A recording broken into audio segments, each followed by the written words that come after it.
Constitution of Swaminarayan સંપ્રદાય શિક્ષાપત્રી છે એમાં રહીને આપણે મૂળ ભગવાનની જે ગોપાળાનંદ સ્વામી ઉપાસના બતાવી છે, ગુણાતીતાનંદ સ્વામી બતાવી છે, એ બધા નિત્યાનંદ સ્વામી, વિધાતરાનંદ સ્વામી બધા ઉપાસના બતાવી છે, નિષ્કુળાનંદ સ્વામી બતાવી છે, બધા સંતોએ જે કહ્યું છે, શ્રીજી મહારાજે વચનામૃતમાં જે કહ્યું છે એ પ્રમાણે સર્વોપરી સમજીએ, અવતારોને માનીએ. વચનામાં કહેતા કે છે બધા સર્વે માનવા યોગ્ય છે, પૂજવા જેવા છે, એમના ચરિત્રો જે છે બધું કંઈ ગયા છે, એને માનીએ, એમાં વળગીએ અને આપણું આત્યંતિક શ્રેય કરીએ.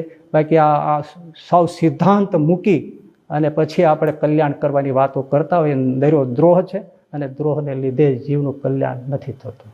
ભગવાનનો રાજીપો એમાં નથી. પાછા વળીએ અને શ્રીજી મહારાજ જે કીધું છે એમાં બંધાઈને એમાં રહીએ, એવી મારી શુભ ઈચ્છા અને શુભકામનાથી મેં આ કર્યું છે, કીધું છે. કોઈને જરાય ખોટું લાગ્યું હોય તો માફ કરે, પણ જે મૂળ સિદ્ધાંત હતા અને જે કલ્યાણકારી સિદ્ધાંત હતા, શ્રીજી મહારાજના વચનથી, મોટા ગોપાળાનંદ સ્વામી વગેરેના વચનથી, ગુણાતીતાનંદ સ્વામીના વચનથી અને મૂળ શાસ્ત્રોના વચનથી, મૂળ વચનામૃતના વચનથી મેં તમને સમજાવવાનો વાત કરી છે. એ કેવલ કલ્યાણ માટે કરી છે. છતાંય કોઈને ખોટું લાગે માફ કરે, પણ જે મુમુક્ષુ હોય એને ફરીથી કહું, ચેતન વાલે ચેતજો, દેહ પડ્યાની પહેલ, પછી વિધાતાને કોઈ દોષમાં દેજો. આ છે બધા મત મોહના ખેલ.